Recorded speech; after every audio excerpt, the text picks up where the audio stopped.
अस्सलामु अलैकुम रहमतुल्लाह। देखें, आज हम विरासत का सबक नंबर 14 देखेंगे, जिसमें हकीकी बहन भाई की विरासत में हकीकी बहन का हिस्सा और हाल दें। देखें, बहन भाई की विरासत से मुराद अगर किसी का इंतकाल होता है तो उसकी औलाद ना हो और बहन भाइयों तक माल जाता है, बाप ना हो मरने वाले का, चाहे बहन का इंतकाल ले लें या भाई का, सेम ही मसला है, बहन भाइयों तो दोनों के बनते हैं।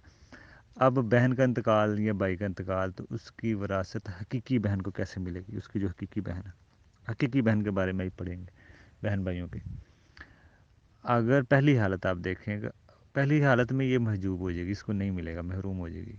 फ़रो या असल में मुज़क्कर हो, मिसाल के तौर पे मरने वाले का बाप मौजूद है या बेटा मौजूद है, पोता मौजूद है, तो बहन भाइयों को नहीं मिलेगा, ये महरूम हो जाएंगे।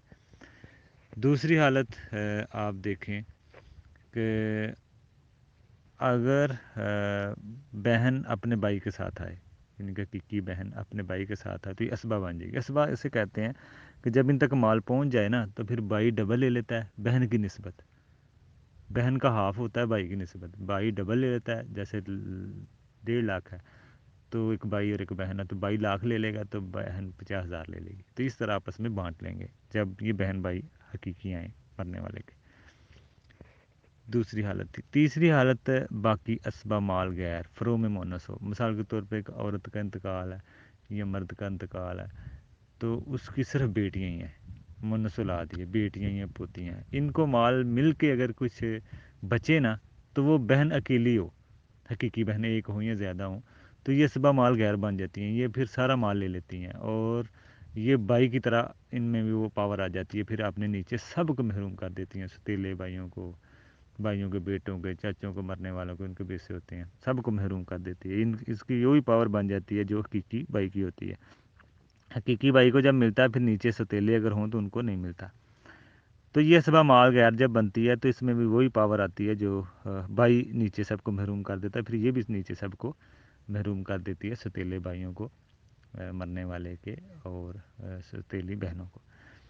ये इसकी तीसरी हालत है, असबा माल गैर। जब बेटी पोती को माल बच के मिल के, क्योंकि बेटी पोती सारा तो नहीं लेती, 1/2 या 2/3 लेगी, बाकी जो माल बचता है वो मरने वाले की बहन हो तो वो ले लेगी सारा असबा माल के तौर, गैर के तौर पे। ये तीसरी हालत होती है अगर ऐसा मौका हो।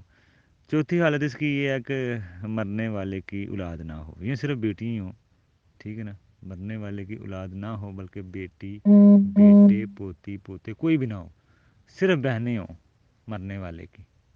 औरत का इंतकाल है, ये मर्द का, और इसकी बहनें हैं। बहनें 2 से ज़्यादा हैं, बहनें 2 से ज़्यादा हैं, 2 हैं या 3 4 5, सिर्फ बहनें हैं, तो वो 2/3 लेंगी कुल तरके का, यानी कि कुल तरके के 3 हिस्से बना लें, 3 हिस्सों में से 2 हिस्से, मिसाल के तौर पे 3 लाख वरासत है तो 2 लाख इन बहनों को मिलेगा।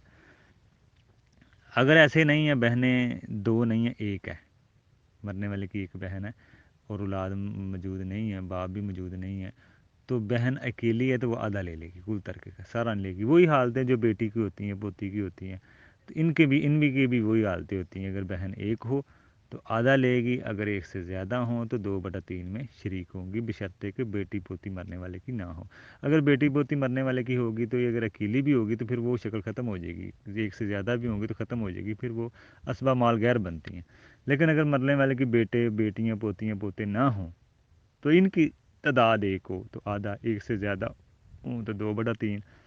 अगर इनका भाई साथ हो तो फिर जो भी बचेगा इनमें असबा माल गैर, असबा बन जाएंगे, मतलब भाई डबल और बहनें सिंगल। ये शक्ल इनकी जहन में रखनी चाहिए। मरने वाले से रिश्ता बनाना है, मरने वाले के बहन भाइयों की विरासत, मरने वाले की विरासत बहन भाइयों को हकीकी को इस तरह मिलेगी जो मैंने तफसील बयान किया।